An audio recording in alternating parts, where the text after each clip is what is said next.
So, kamusta po mga ka-Streetwise? Ako po si Takeru Miyamoto at welcome po sa aking munting channel. So, mga kababayan, no, bali-balita nga po nung nakarang araw na meron na raw pong arrest warrant dito si Bato. Pero alam niyo nakakatawa kasi dito, no, yung tapang-tapangan po na Bato de la Rosa dati, ngayon po humingi ngayon ng tulong sa gobyerno. Sa gobyerno ni PBBM. Okay naman, wala problema 'yan. 'Di ba? Alangan namang di tulungan 'yan. O 'di ba? Oh. At ang malupit pa dito mga kababayan, lumabas na naman po yung pagiging ipokrito ni Alan Peter Cayetano. Kasi po si Alan Peter Cayetano mga kababayan, humingi po siya ng due process para po dito kay Bato. So isipin niyo yan ha, ganyan po ka-ipokrito itong si Cayetano. O doon sa mga bumoto kay Cayetano, binoto nyo di ba? Nabigay na ba yung 10,000 pesos? Nabigay na ba? Actually, dapat bawal yung ganon. Dapat bawal po yung ganong klaseng campaigning. Yung nangangako ng pera, bawal dapat yun. Oh, parang vote buying na rin kasi yun eh. Ayun ang mahirap, nangako na nga, hindi pa tinupad. Anong gusto niyo? Binola na nga kayo, tutuparin pa. Sipin nyo ha, nanalo si Cayetano dahil sa pinangakong 10,000 pesos. Ganyan po kaengot ang mga Pilipino sa totoo lang. Ganyan po kaengot yung mga bumoto kay Cayetano. Binoto dahil doon sa 10,000 pesos. Puta, 3 taon na nga po yung termino niya. Nung nakatatlong years na nga po siya bilang senador, wala pa rin po yung 10,000 pesos na hinihingi ninyo. Uto-uto kasi kayo eh. Bilis yung bulahin 10,000 pesos. Parang napaka... So ngayon mga babayan, tinan nyo to ha. Oh. Oh, yung... sa mga naniwala lang, at ang mga naniwala dyan kay Cayetano eh. O ngayon mga babae, tinan nyo to ha. O nga no, kung kay Cayetano nga naniwala nga yung mga Pilipino, paano pa kaya kay Marcoleta yung 2,000 pesos na na kuryente? O ano nangyari sa 2,000 pesos na kuryente ni Marcoleta? Oh. Yan pala, ganun lang pala no. Ganun lang pala yung para manalo ka bilang senador. Nangako ka ng libre. Hanggang ngayon pa rin ba? Di pa rin ba tayo nakaka-move on sa ganyang klaseng pambobolan ng mga politician nating mga trapo? Hanggang ngayon, naluto pa rin tayo sa ganyan?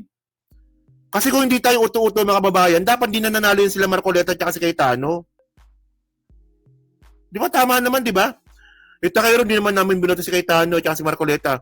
Oo nga, hindi natin binoto. Pero on generally speaking, nanalo sila. Di ba? Sa majority ng mga Pilipino, di ba, uto-uto pa rin. Ganun yung logic dun eh. Oh, nanalo eh. Oh.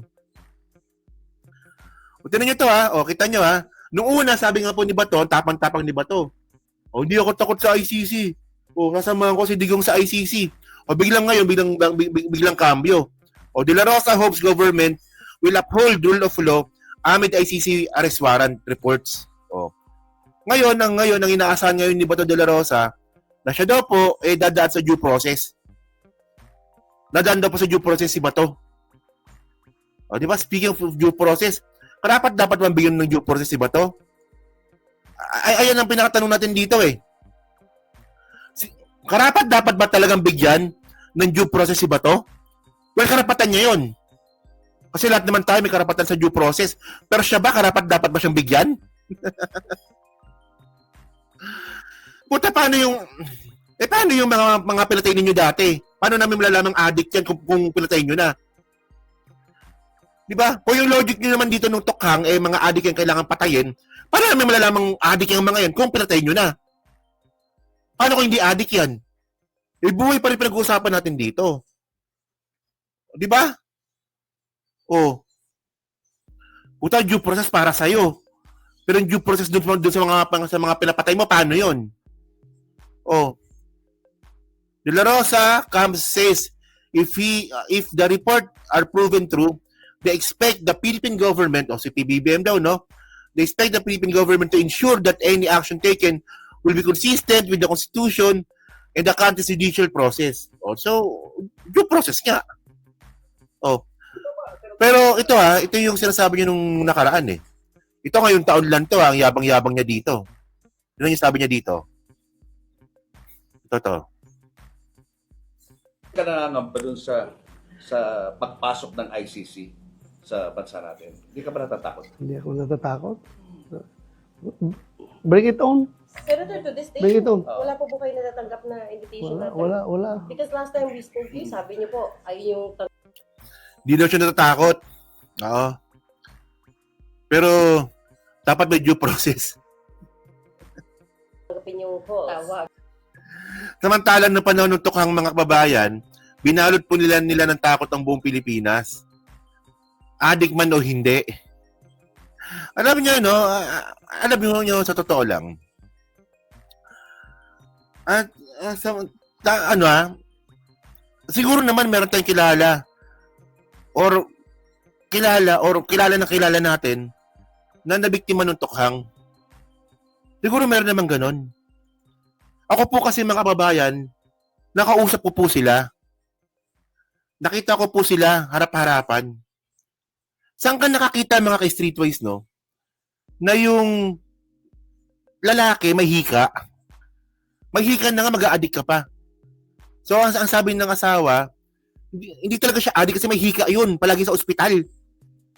So, dahil nga po dun sa reward system, kaya daw pinatay. Alam niyo, malupit pa dito, systematic po talagang ginawa nilang patayan nun. Kasi, ito galing ito sa kwento ng mga biktima ng tukhang na nakausap po namin. Meron na akong kilala, boss tropa ko. O, di ba yun, oo? Sa tingin ko, meron tayong kilala eh. Di ba? Hindi man natin kilala personal, ng rekta, at least kilala na nakakilala natin na biktima ng tukhang. O, pero yung sa akin nga kasi mga kababayan, no, tinan ninyo pinatay nila yung padre di pamilya na merong sakit, na merong hika. Addict daw, pusher daw. Pagkatapos, di ba? Para ka makapag-file ng kaso, kasi kakasuhan mo yung pulis eh. Di ba kakasuhan mo yung pulis? Ganun talaga yun. Kahit mahirap ka, gagawa ka ng paraan. Kakasuhan mo yung pulis. Ngayon, pagpunta mo sa police station, ang nakalagay po sa death certificate, yung nakalagbook ka sa death certificate, namatay for natural causes. Samantala may tingga sa ulo. So, dun pa lang, no, sa police pa lang, hindi na po uusad ang kaso kasi nga po, natural causes po yung nakalagay sa police report. So, sinong didemanda mo? Sinong didemanda mong police kung ang nakalagay po sa police report, namatay sa sakit? So, systematic mga kababayan. So, yun nga yung point natin mga ka-streetwise, no? Humingi po ng due process, si Bato ngayon, samantalang itong mga pinapatay po nila, walang due process po dito. At hindi nyo ba napansin? No, yung mga pinapatay po nila, puro mga mahihirap. Kasi po, ang mga mahihirap po, sila po yung walang kakayahan para lumaban. Subukan nilang patayin yung middle class. At least kasi yung mga middle class, yung mga kababayan, meron niyang kakayanan. Yung iba dyan may pera. Kung walang pera yung mga yan, may mga connection yan. May mga kakilala yan. Baka merong pamag-anak na pulis yan. Diba, kuya? Merong pamangkin na pulis, pamangkin na abogado. Kaya sa mga middle class, ingat na ingat po talaga sila. Hindi po katulad sa mga mahihirap, alam nila, na yung mga mahihirap po na yan, magbubote, magbabasura, nangangalakal lang yan. So, walang kakayahan yung lumaban. Kaya nga ang target talaga nila, mga mahihirap. Para saan? Para dun po sa reward system na ginawa po ni Bongo. Sabi po yun ng Quadcom hindi ko may sabi niyan. So, di ba? Tinan nyo, di ba? Tapang ni Bato no? Tinan nyo, Wala. Siguro nagsawa na sa kakakuntag sa opisina ko. Hindi na. Wala na tumatawag. Letter, wala din po. Wala na rin. Huminto na sila. Lalo na ngayon na pinaghahabol na sila ni President Trump sa US, di ba? Yung mga ICC. Wala na. Hindi na sila nakikialam kasi sabi ni Trump, lahat ng mga nagpa-facilitate ng pagpasok ng ICC investigation sa US at saka sa allied countries niya ay ipapa-revoke niya yung kanila ipa-cancel yung visa sa US at saka ipa-freeze yung mga ari-arian sa US. Kaya siguro tumahimik na sila. So, tingin mo tapos na No. problema sa ICC? I can never say that because hindi ko man hawak yung ICC talaga eh. Tuwa pa siya dito, no? Ngayon, paano to ngayon? Alam nyo, ako, no? Kung totoo man na merong arrest warrant tong si Bato, Ako personally, hindi ako agree doon sa ginawa ni Ombudsman Rimulya na nilabas niya to bigla. In my own opinion, in my own opinion. Kasi, tingnan ninyo, ito, na-content ko na ito nung nakaraan, eh.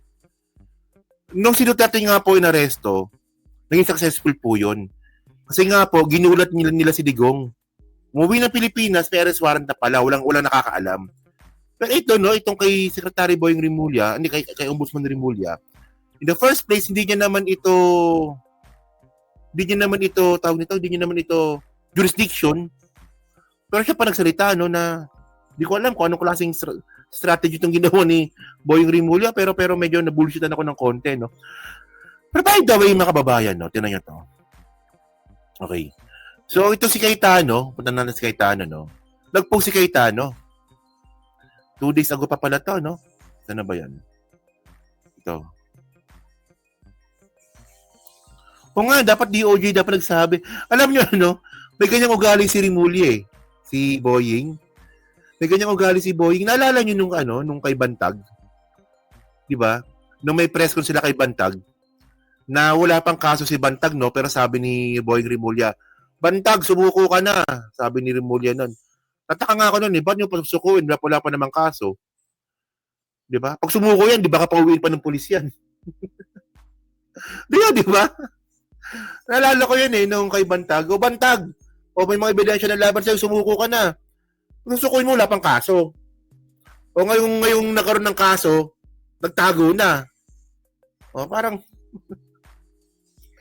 ano kaya, di ba? Ako ba dito kay kay Boying Rimulya? Hindi, tatay nire-respeto natin yan si Boying Rimulya, pero minsan palpak minsan, eh. So ngayon, tinan nyo to, no? Tinan nyo to, oh. Sabi ni Alan Peter Cayetano, ito malupit to, eh. Oh. Next natin. Sabi niya dito, ang haba nito, no? Basta talaga pag DDS talaga, no? Pag kapwa DDS talaga, talagang bumubuo ng napakahabang statement. Ganun talaga, no? Oh. Statement of Senator Alan Peter 10,000 Cayetano. On the alleged sila is tuloy. On the alleged arrest warrant issued by the International Criminal Court. Sabi dito, our nation's strength has always rested on one foundation. Our faith in God. Puta, no? God na naman. In the law and the institution that uphold both the Supreme Court's rules of extradition. Proceedings remind us if we are restored the people's trust government, we must once again be a nation guided by principle, law, through aid and guidance of the Almighty, and not just by shifting the winds of politics for personal prejudice. Okay. Alam niyo, bullshit po talaga to na pag binabanggit nila pangalan ng Diyos. Kasi tandaan po natin, no, kung sila naniniwala talaga sila sa Diyos, dapat sinunod po nila yung isa sa 10 Commandments. Huwag kang papatay. Di ba? Walang yakakakitaan, no, eh, no? Nung pumapatay si Digong dati, tahimik mo, eh, pinapalakpakan mo pa, eh. Tapos ngayon, Diyos ka ng Diyos ngayon. Eh, kasama sa 10 Commandments nun, di ba? Huwag kang papatay, Panginoon, pang-anim ba yun? Tama ba? Pang-anim ba yun? Puta, gamit ka ng pangalan ng Diyos ngayon para kay Bato. Samantalang nung pumapatay si Digong, di ba? Nung pumapatay si Digong, wala tayo, sinuportahan mo pa? Ang klaseng ka-ipokritohan to. Ipokrito mo naman, men. The court has drawn the line clearly. Extradition on all acts of justice must be rooted in law and due process, not on bias or emotions. Opinions change but principles remain. Tingnan nyo, opinions change but principles remain. Bakit pa natigil yung tokhang? Di ba? Kung principles remain pala, mga kababayan, bakit 6 months lang tinigil nyo na yung tokhang? Bakit dapat tinigil nyo na yung patayan? Dapat kung principle remains, dapat kung pumapatay kayo on the first day ng panahon ni Digong, hanggang matapos yung termino ni Digong, dapat pumapatay pa rin kayo kung principles remain. Bulok tayo, eh. Tingnan nyo naman kung ano klaseng kagaguhan to. Ngayon, humihingi kayo ng due process dahil nga po, mukhang arresto yun na nga si Bato. Paano naman yung mga namatayan? Paano naman yung mga pinatay ni Digong nung panahon ng Tukhang? Hindi kasi mga kababayan, no? Doon sa mga sumusuporta dyan sa Tukhang na yan, sobrang bobo nyo kasi in the first place, hindi nyo maintindihan yan kasi hindi kayo yung namatayan. Subukan nyo kaya kung kayo yung namatayan. Ewan ko lang kung DDS pa rin po kayo. Alam nyo, in-interview ko sila eh. 'Di ba? Isang beses na interview ko sila. Yung mga biktima ng Tukhang. Tinanong ko yun sa kanila eh. Kayo po ba? Noong eleksyon ba? Sino ba binoto ninyo?